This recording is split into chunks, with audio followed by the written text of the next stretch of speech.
Welcome to Writer's Way Podcast, the podcast where we step into the enchanting world of authors as we delve into their unique writing journeys and the captivating tales behind their stories.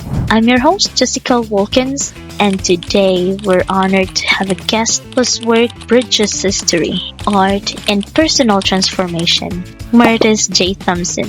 He is an author, artist, and of course, a master golf instructor and a board-certified clinical hypnotherapist. His work, Emmett Till, Mississippi and Me, how his life inspired me to stand up to injustice, dismantling unconscious and conscious bias with AFT, is a powerful call to action.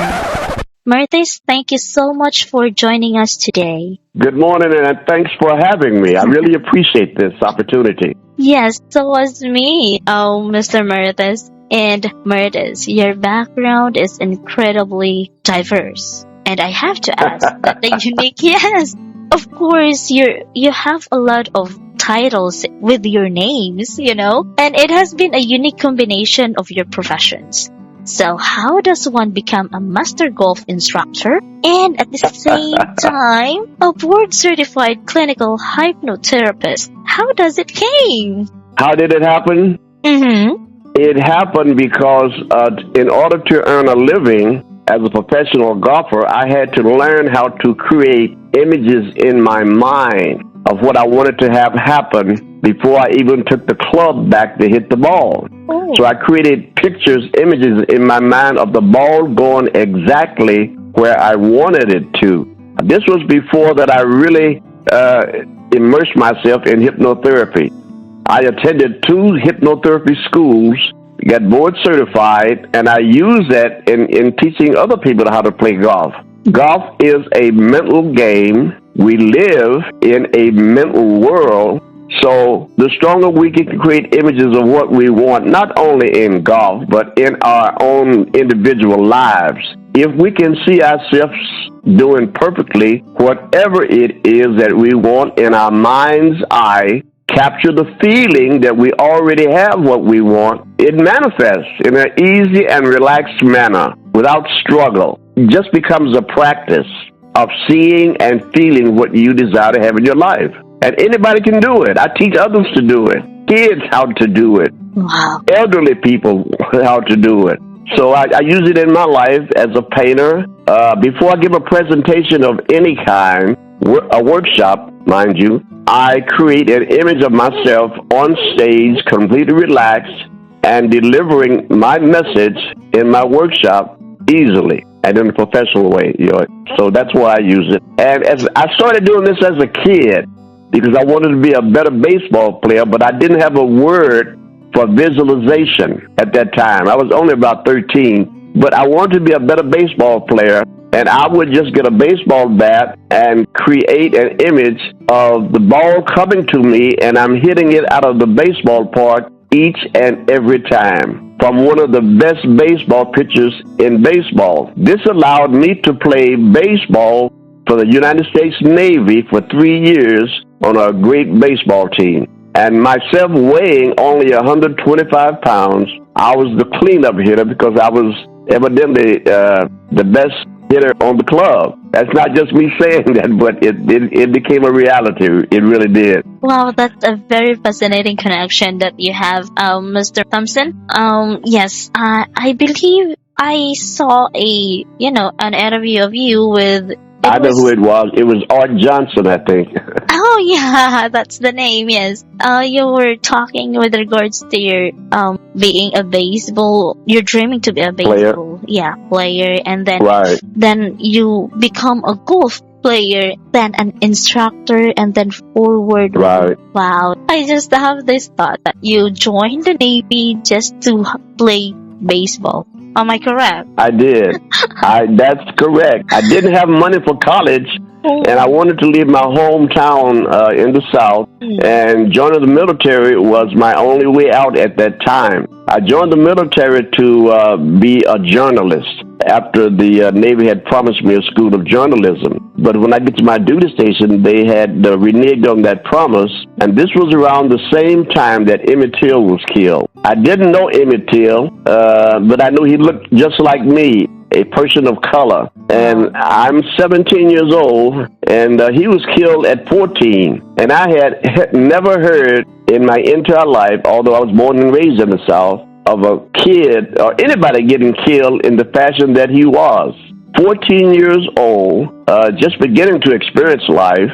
And I think the only thing we had in common is that we were both of the same color, and we were both born in July. Ooh. He was born he was born July 25th, and I was born July 12th, which is also the birth date of Henry David Thoreau. Oh, you have a lot of connections on that day. Anyways, yeah. yes, so with all the connections from being an athlete and being an author, now you publish, if I'm not correct, you published 4 books now.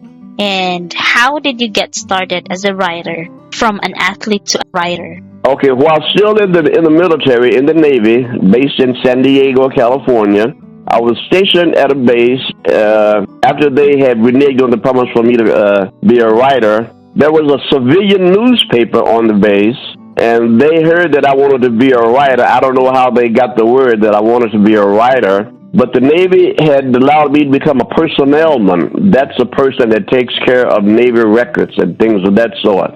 So he came into the office, the editor of the paper, where I was a personnelman, and he said, "I heard you want to be a writer." I said, "Of course I do." He said, "Well, I want you to write articles about the enlisted men on this base and where they came from, get stories about their lives and how the Navy is helping them become a better person." I did that, 17 years old, and they said, "Go out and interview these enlisted men." I didn't know what an interview was at that time, but I went out and did it, and I was a regular writer, a contributor to this newspaper that was on the base that I was stationed on in San Diego. And I just kept writing throughout my years in the Navy.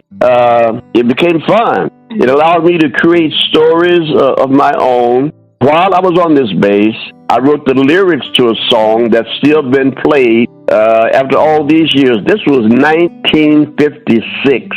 When I wrote the lyrics to a song the title of the song is Donna. It was recorded by Richie Valens, and he was killed in a plane crash along with Buddy Holly. Buddy Holly was a rock and roll giant at that time. But I sent the lyrics off to a song to a newspaper in Los Angeles. I had no idea what I was doing, but they recorded the lyrics, and it was recorded by Richie Valens, a singer from Mexico. He was also killed in that crash, along with many others, along with Buddy Holly.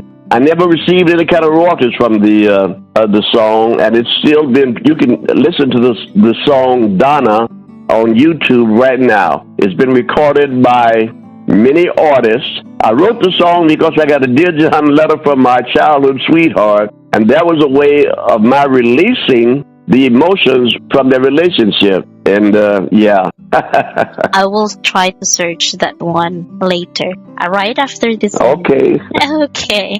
Now, this led us to the book, Emmett Till, Mississippi and Me is such a personal title. Why did you write this book in particular? There are a lot of, cases during that time that right. you have, interested in. However, why did you choose Emmett Till, Mississippi and Me to be the topic of your book in particular? Well, but like I said before, I had never heard of a kid being killed in any way.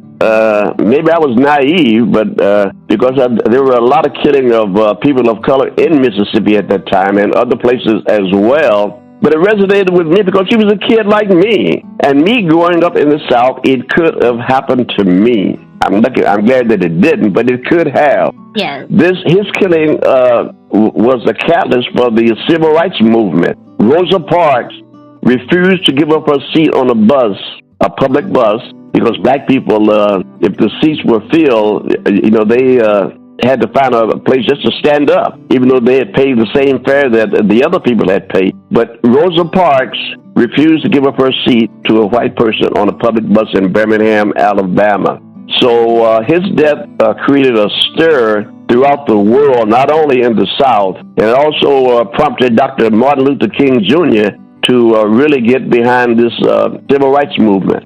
So that was why I wrote the book. And then I did some research on the book. I wanted to go to Mississippi, which I did, and I was afraid to go because as a kid, I said I will never go to Mississippi. I'd heard about all those things that were happening, but as a kid, I said I will never go to Mississippi. I did, and I told some friends at the golf course here in Seattle that I was going to Mississippi to do research for my book, and every one of them said, I hope you get back to Seattle safely. That was not very comforting, but and I was nervous about going. I really was because I'd never been there. But my purpose was going outweighed my fears, and that was why I went. Of course, if you're given the advice that I hope that with the word I hope, of course you might have the second thoughts of going. But I really, yeah. I did. But I'm really and I glad. was afraid. Yeah. Okay, so I'm glad that you did and you're safe. I'm glad that I did, really. Yeah. I'm glad that I did. Because it allowed me to get over my fears, in other areas of my life.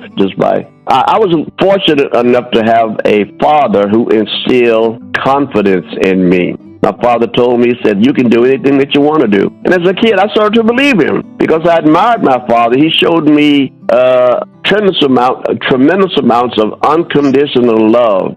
And I just laid on every word that he would tell me. He didn't give me any sermons. He just instilled in me a confidence that I could just have a good life and just take chances and take risks. And that's what I've done. Even taking the risk of joining the Navy. I couldn't wait to leave my hometown, but when I got to my duty station, I called my mother on a collect call, and I was crying because I didn't know what to expect. I had moved into the unknown by joining the military. I just wanted to leave, and because I didn't have money for college, so I had to do something to get my life started. And I figured the military was a great way for that to happen. You have a good and because father. of the military, go ahead. Yes, you have a good father indeed. Yeah, I have benefited from my time in the military. I was able to go to art school on the GI Bill, and that's another story in itself. Yes, I know. And now, Mr. Thompson, you have the book titled Emmett Till, Mississippi and Me. Now, you have this subtitle, Dismantling Unconscious and Conscious Bias. Now, can you explain for our listeners how you define unconscious bias and why it's so important for people to understand how it affects our daily lives even today? It affects our daily lives if we're raised in an environment where we are given information that's false information that some other cultures are inferior to themselves. And that creates a bias right there because we're all worthy of being on this big planet, no matter your color, your culture, or whatever. We all came from the same source, so nobody is superior. No one culture is superior over another culture. We're all even. We're all in this world together, to live together in harmony. No one should be hurt because of they don't look like someone else. No one. That goes against universal principles. And as a hypnotherapist, I have a modality that I have because the men that killed Emmett Till, they killed him because they didn't think that he was worthy. They were white, he was black. They didn't think that he was worthy to be on the same level that they were. They got this information from their parents, grandparents, or whatever, and that's why they killed him. Because they didn't think his life was any better, was better than their own. I experienced tremendous segregation while in the Navy. I was aboard ship, and one kid told me that his daddy, he was white, said that he was better than me. I couldn't believe that he said that. But he did. He said that he was better than me because his grandfather told him that he was. And in the military at that time, in the 50s, the military was segregated, they expected all enlistees of color to be subservient to the white enlisted men as well as the officers. They expected people of color to become stewards. Stewards are enlisted men that their only job is a menial one, and that job includes cleaning officers' quarters, working in the chow hall, just peeling potatoes or anything like that, but never having a meaningful vocation that they can use out of the once they get out of the military.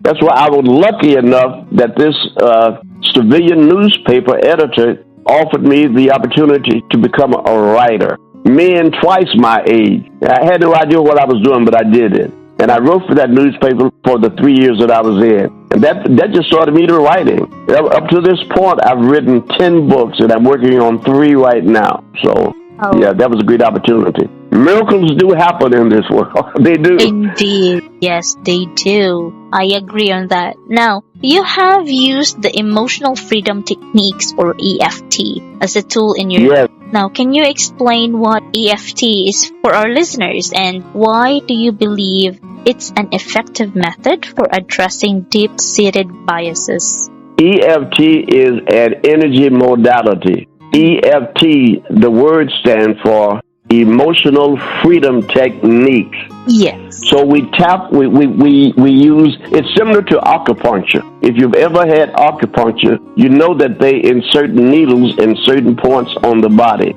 But in our 2 fingers, there's energy. And we use these 2 fingers to tap on meridian points of our bodies while saying out loud a statement: I choose to be free of unconscious biases against other people. And you start doing tapping with your 2 fingers lightly on the top of your head. When you tap on the top of your head, you're activating neurons in your brain. You tap on the side of your face, on a bone on the side of your face, while continuing to say that statement out loud. I choose to be one with all people, regardless of their color, their culture, or where they came from. I choose to know that we are all one. All one. We came from the same source, so how can we be different? There is a diversity that's prevalent in this world, as it should be.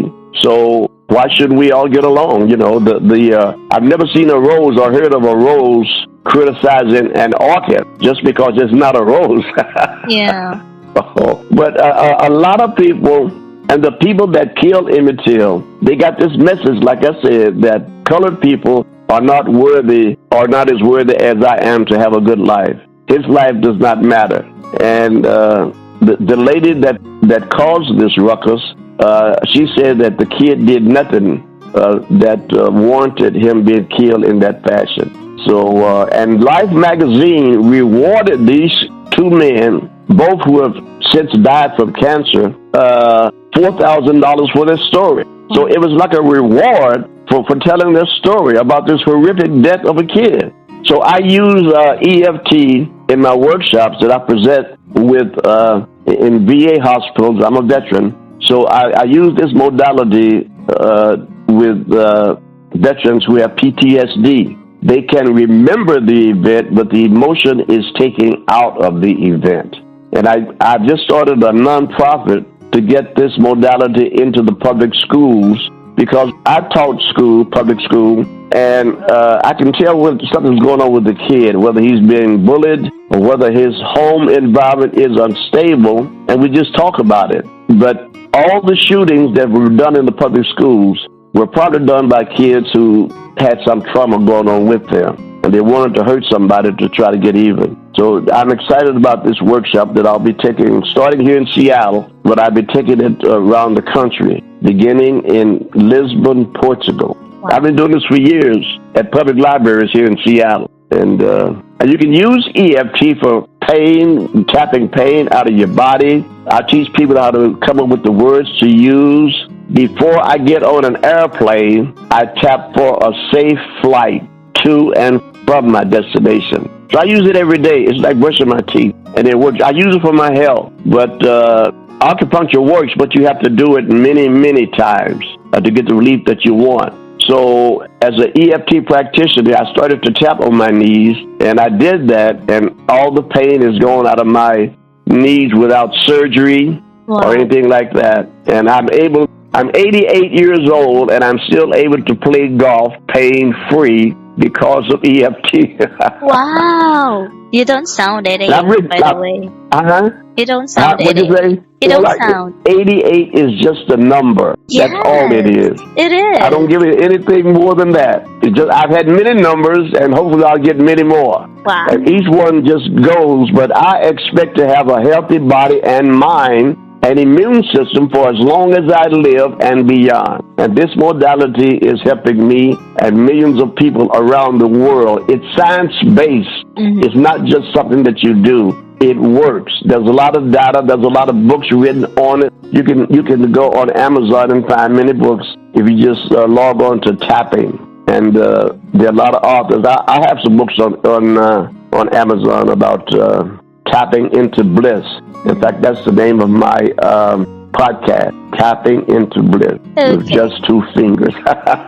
Wow. I will try to search your podcast on that one. Now, we have here, you also mentioned your research trip to the Civil Rights Museum in Jackson, Mississippi. And what was the most impactful things you've learned or experienced during that visit? That was an experience I'll never forget. It just had images of the trials and tribulations of black people, mementos and that sort of thing in the museum, the highs and lows of the civil rights struggle. There was a replica of a Klansman's what they wore. They wore these white sheets, and they had one on exhibit in the museum, and I wanted to touch it, but I couldn't bring myself to even touch the sheet because I know what it meant. It meant harm to black people. And I have since talked with a number of black people from Mississippi, and they tell me a lot of stories about how they survived. One friend that I met while playing golf, somehow or another we attracted each other, and we got to share each other's stories. As a kid, he had a confrontation with another white kid, and he came out victorious with this white kid. But his family knew that he would be targeted, so they raised money to put him on a bus to Chicago with only $10 to stay with relatives, and he was able to get out of Mississippi and have a successful career in the military. He became a banker in Portland, Oregon, and we met on a golf course. But I attribute that to the law of attraction. So we tend to attract what we think about, and we have become friends and telling our stories about Jackson, Mississippi. That's the capital.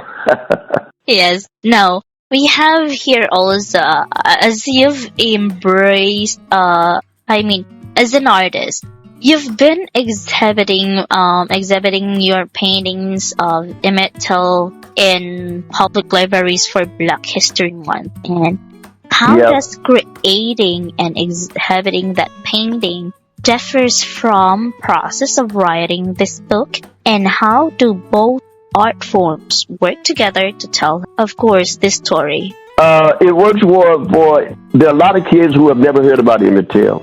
So I did this painting of Emmett, and like you said, every Black History Month, I would go to the public library in Seattle, and I would have this image of the painting that I had painted of Emmett on exhibit there, and I'm standing by the painting that was hanging on the wall, and I would ask kids, have you ever heard of this kid called Emmett Till? And the majority said no. The majority, they had never heard of Emmett Till because they don't teach that in the public school, or rather they didn't when I was growing up. I just knew the word Mississippi was a funny way. It had a sound, Mississippi, and we would say that, but we had no idea what it actually meant. It meant that colored people's lives were just not worth anything to the other white people that lived there. And that's one reason why I said as a kid, I will never go to Mississippi. Even though I was raised in Arkansas, which is not that far from it. But I wanted nothing to do with Mississippi at that time. But for the research for the book, I got some courage to go, and I did. Wow. And came back safely. And you did. With this one, I have this quote you embraced from John Lewis.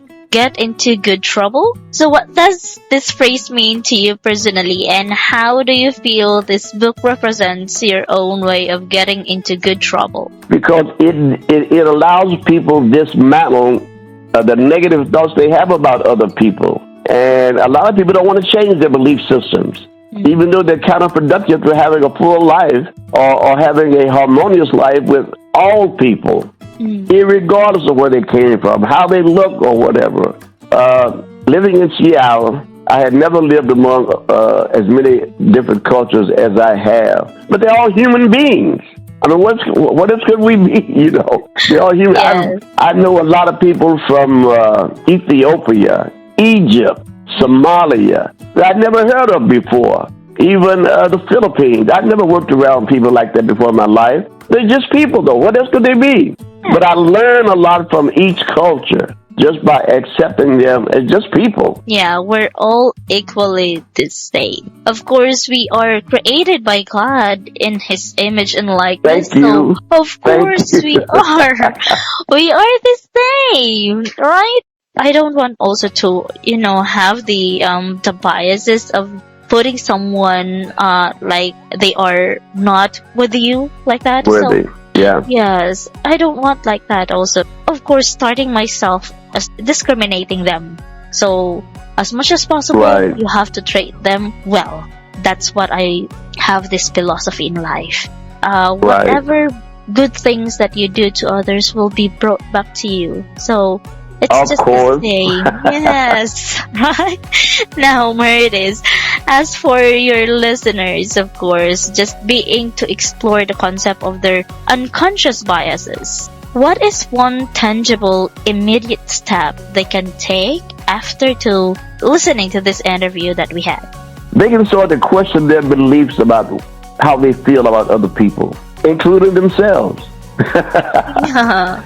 They can explore how they feel about other people, including themselves. And they can explore if what they've been taught is true. A lot of the times we accept what people say without even discovering or knowing if it's true or not. So I think that we shouldn't just accept what someone has told us. Find out for yourself. But it's part of our spiritual journey is to be the oneness that we can discover just by knowing that we're all in this thing together. Nobody is above anybody else, no matter how they look, what they have, or whatever. Indeed. That is a wonderful, actionable piece of advice. That's very nice of you to have that one, Mr. Thompson. Now, finally, what do you hope is the single biggest takeaway for readers of Emmett Till, Mississippi and Me? Well, just like I said before, explore what you've been taught and see if it works for you and other people as well. We are not isolated beings. We're all, like I said, we're all in this thing together. Yes. And we're going to prosper together or go down together. Mm-hmm. So let's raise each other up. Mm-hmm. See the divinity in every person that you meet, whether that person is homeless, rich, or otherwise. Yes. He's just a person. I agree on that, Mr. Thompson. Now, that is Mertiss J. Thompson, an author of Emmett Till, Mississippi and Me. Thank you so much for your powerful words and for sharing your story with us today. Thank you so much, Mr. Thompson. It's our pleasure. Thank you much for having me. I really appreciate you. Wow. And for our listeners, you can find Mr. Mertiss' books wherever the books are sold. It has been the Writer's Way podcast. I'm your host, Jessica, and of course, until next time, keep seeking, keep growing, and keep getting into good trouble, as per John Lewis had said, and bye for now.